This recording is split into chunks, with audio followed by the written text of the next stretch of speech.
Selamat pagi Bapak Ibu, saudara-saudari, umat beriman yang terkasih di dalam Tuhan kita Yesus Kristus. Jumpa lagi bersama saya dalam Mutiara Pagi yang disiarkan oleh RRI Sumba. Renungan dalam Mutiara Pagi kita pada kesempatan ini, saya beri judul Menjadi Seperti Yohanes Pembaptis, yang mana renungan ini didasarkan dari Injil Matius bab 11 ayat 11 sampai 15. Oleh karena itu marilah kita membuka kegiatan kita pada pagi hari ini dengan berdoa. Dalam nama Bapa dan Putra dan Roh Kudus. Amin. Allah Tritunggal yang Maha Kudus, Bapa, Putra dan Roh Kudus, Allah yang Maha Cinta. Engkau mencintai kami makhluk ciptaan-Mu. Engkau telah melindungi kami dalam istirahat pada malam hari, sehingga pagi ini kami dapat bangun dalam keadaan sehat. Engkau juga masih memperkenankan kami untuk menikmati nafas kehidupan yang baru. Allah Tritunggal Maha Kudus, utuslah Roh Kudus-Mu kepada kami, agar kami dapat memahami dan merenungkan sabda-Mu yang sungguh indah. Bukalah hati kami agar kami bersedia untuk diterangi oleh sabda-Mu, sabda yang menuntun kami kepada kehidupan. Semua doa ini kami sampaikan kepadamu dengan perantaraan Kristus Tuhan kami. Amin. Dalam nama Bapa dan Putra dan Roh Kudus. Amin. Mari kita bersama-sama mendengarkan sabda Tuhan.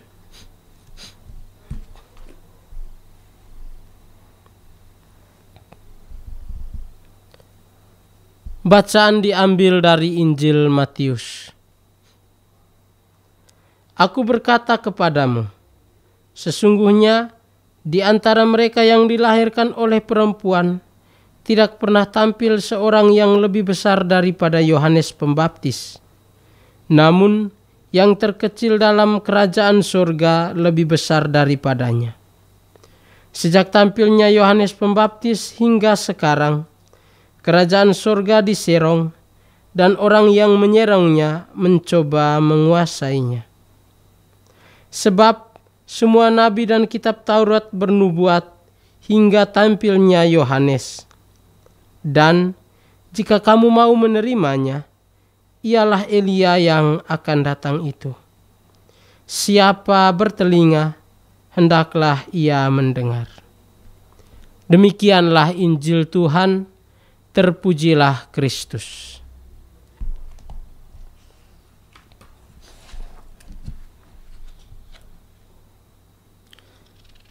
Bapak, Ibu, saudara-saudari, umat beriman yang terkasih di dalam Tuhan kita Yesus Kristus. Sebagai manusia, kita diberikan kedudukan dan juga memiliki hak yang melekat dari kedudukan itu. Misalnya, seorang kepala kantor memiliki kedudukan yang lebih tinggi dari semua pegawai yang ada di kantor itu. Kepala kantor juga, oleh karena kedudukannya, memiliki hak yang melekat di dalam jabatannya. Jabatan dan kedudukan yang dimiliki seseorang menuntut tanggung jawab yang besar. Seorang pemimpin memiliki tanggung jawab yang besar terhadap sebuah instansi atau lembaga yang dipimpinnya. Barangkali kita ingat perumpamaan tentang talenta yang dapat kita baca dan renungkan di dalam Injil Matius bab 25 ayat 14 sampai 30. Perumpamaan ini mengajarkan kepada kita besarnya tanggung jawab yang diberikan kepada seseorang. Semakin besar kedudukan dan jabatan, maka semakin besar juga tanggung jawab yang diberikan. Jika diberikan tanggung jawab, hendaknya dilaksanakan dengan sepenuh hati dan tugas-tugas itu dikerjakan sampai selesai. Dalam kaitan dengan ini, ada orang yang tidak melaksanakan tanggung jawabnya dengan baik. Ada orang yang hanya datang ke tempat kerja dan tidak melakukan banyak pekerjaan. Mereka tidak memanfaatkan waktu dengan baik dan kemudian pulang. Bahkan ada yang pulang sebelum waktunya. Lebih buruknya lagi, ada orang yang hanya sekadar hadir agar diketahui bahwa mereka hadir. Setelah itu, mereka pulang kembali ke rumah. Namun, jika berkaitan dengan hak, maka mereka akan menuntut. Orang tidak mau bekerja, tetapi menuntut pendapatan dari pekerjaan yang sebenarnya tidak dilaksanakan dengan baik. Inilah kenyataan yang kita hadapi di zaman ini. Orang mulai memandang sepele akan tanggung jawab yang diberikan kepada mereka. Pada akhirnya, muncul orang-orang dengan mental harap gampang. Dengan kedudukan atau jabatan yang dimiliki, orang dapat berbuat apa saja sesuai dengan kehendaknya. Bahkan, mereka bisa meraup keuntungan pribadi dari jabatan atau kedudukan yang mereka miliki. Yesus dalam bacaan Injil hari ini menampilkan sosok Yohanes Pembaptis sebagai role model dari bentuk tanggung jawab. Di dalam keempat Injil dikisahkan bahwa Yohanes Pembaptis melaksanakan tugas perutusannya dengan membaptis banyak orang di Israel. Banyak orang yang datang kepadanya untuk dibaptis karena percaya akan sabda Allah yang diwartakannya. Ia digambarkan sebagai suara yang berseru-seru di padang gurun untuk mempersiapkan jalan bagi Tuhan. Ia memakai jubah bulu unta dan ikat pinggang dari kulit. Makanannya ialah belalang dan madu hutan. Pewartaan Yohanes Pembaptis sangat menggugah masyarakat Yahudi. Mereka tersentuh dengan pewartaannya. Bahkan, banyak dari orang Farisi dan Saduki datang memberi diri untuk dibaptis. Orang Farisi dan Saduki yang sangat membenci Yesus justru datang kepada Yohanes Pembaptis, orang yang mempersiapkan kedatangan Tuhan Yesus. Sekiranya agak berbeda kelakuan orang Farisi dan Saduki ini. Penginjil Yohanes menceritakan sebuah kisah yang menarik. Kepada Yohanes Pembaptis diutus beberapa imam dan orang Lewi. Para utusan ini bertanya tentang siapakah sebenarnya Yohanes Pembaptis.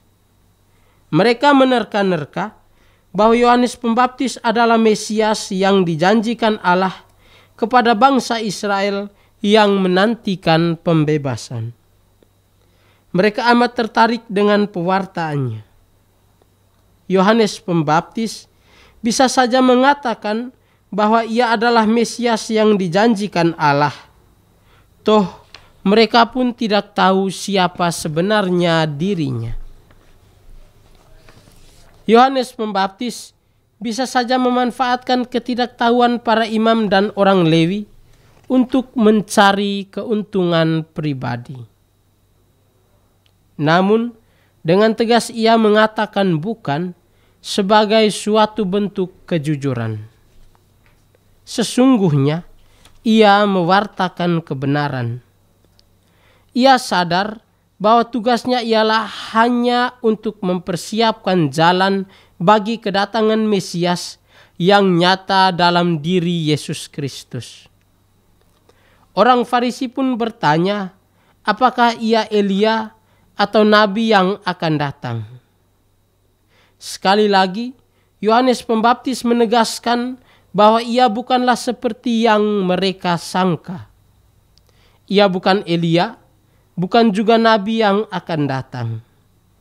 Ia sadar akan siapa dirinya dan tugas perutusannya yang diberikan oleh Allah. Yesus di hadapan banyak orang, sebagaimana dikisahkan oleh penginjil Matius, mengatakan tentang Yohanes Pembaptis. Jika kita membaca perikop ini dari awal, kita akan mengetahui bahwa pada saat itu Yohanes Pembaptis telah ditangkap. Di dalam penjara, ia meminta para muridnya untuk bertanya kepada Yesus tentang siapakah Yesus sebenarnya. Apakah Yesus adalah Mesias yang dinantikan itu? Ketika para murid Yohanes Pembaptis pergi, mulailah Yesus berbicara. Yesus menegaskan bahwa Yohanes Pembaptis adalah Elia baru yang dijanjikan Allah. Atau dengan kata lain, Yohanes Pembaptis adalah orang yang dilahirkan dengan roh Nabi Elia, seorang nabi yang penuh dengan semangat pembaharuan. Yohanes Pembaptis datang untuk membaharui umat manusia, mempersiapkan umat manusia untuk menyambut kedatangan Mesias. Pengakuan Yesus akan Yohanes Pembaptis sebenarnya menegaskan bahwa Allah menghendaki orang-orang yang rendah hati. Bapak, Ibu, saudara-saudari, umat beriman yang terkasih di dalam Tuhan kita Yesus Kristus. Yesus dalam bacaan Injil pada hari ini mengajarkan kepada kita dua hal yang sangat berharga. Pertama, Yesus mengajarkan tentang tanggung jawab dalam menjalankan tugas dan kewajiban kita. Setiap manusia mendapatkan tugas dan tanggung jawab tertentu. Tugas itu hendaknya dilaksanakan dengan penuh tanggung jawab. Apalagi kalau kita diberikan jabatan. Di dalam jabatan yang dimiliki terdapat tanggung jawab yang besar. Yesus Kristus memberikan contoh bagaimana menjadi seseorang yang diberikan jabatan atau kedudukan. Jabatan yang dimiliki hendaknya dimanfaatkan dengan baik untuk kebaikan bersama. Kedua, Yesus mengajarkan kepada kita untuk tidak mengejar jabatan, atau dengan kata lain, jangan gila jabatan. Sebagai murid Kristus, kita hendaknya tidak berupaya untuk mengejar jabatan. Jabatan hanyalah anugerah yang diberikan Allah kepada manusia. Kita bisa melihat Daud yang diangkat menjadi Raja Israel. Ia tidak berupaya untuk mengejar kedudukan itu. Allah sendirilah yang menganugerahkan kepadanya karena Allah berkenan kepadanya. Jabatan yang dimiliki hendaknya tidak digunakan untuk mencari keuntungan sendiri. Jabatan atau kedudukan merupakan sarana yang digunakan untuk memberikan pelayanan kepada masyarakat. Melalui jabatan, Allah sebenarnya sedang melihat apakah kita memanfaatkan jabatan itu dengan bijaksana atau tidak. Jika kita setia dalam menjalankan tugas, maka Allah akan memberikan tanggung jawab yang lebih besar lagi. Hal ini mengandung arti bahwa jabatan merupakan anugerah karena kita setia dalam melaksanakan tugas-tugas kita. Pertanyaan refleksi untuk kita, apakah kita setia dalam menjalankan tugas-tugas kita?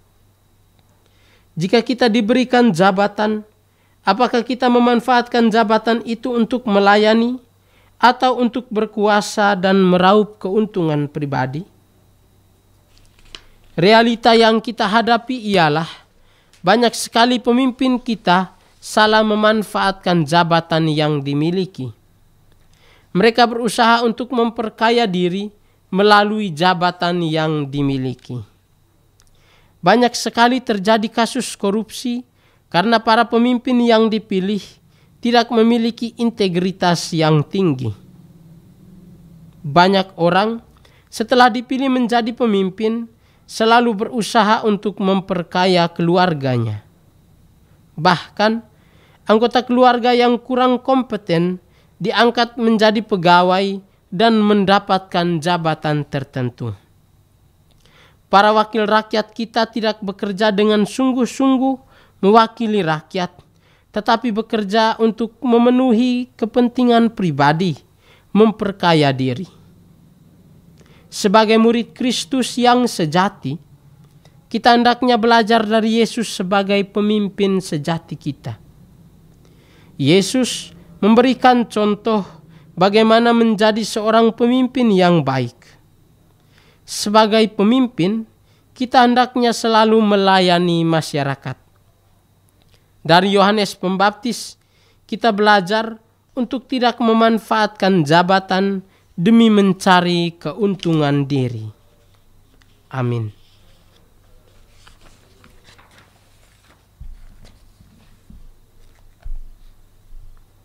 Bapak, Ibu, saudara-saudari, umat beriman yang terkasih di dalam Tuhan kita Yesus Kristus. Demikian renungan yang dapat saya bawakan dalam mutiara pagi kita pada kesempatan ini. Mari kita senantiasa meneladani Yohanes Pembaptis yang tidak menggunakan jabatan untuk mencari keuntungan pribadi, tetapi lebih mengutamakan tanggung jawab dalam melaksanakan tugas yang dipercayakan Allah kepadanya. Mari kita menutup kegiatan kita pada pagi hari ini dengan berdoa. Dalam nama Bapa dan Putra dan Roh Kudus. Amin. Allah Tritunggal yang Maha Kudus, Bapa, Putra, dan Roh Kudus, melalui Yohanes Pembaptis, Engkau mengajarkan kepada kami untuk setia dalam melaksanakan tugas dan tidak terlena dengan kedudukan dan jabatan yang kami miliki. Bantulah kami, semoga kami senantiasa melaksanakan tugas kami dengan penuh tanggung jawab, sehingga pada akhirnya kami dapat mempertanggungjawabkan kepadamu kelak di dalam kehidupan abadi di surga. Semua doa ini kami sampaikan kepadamu dengan perantaraan Kristus Tuhan kami. Amin. Dalam nama Bapa dan Putra dan Roh Kudus. Amin.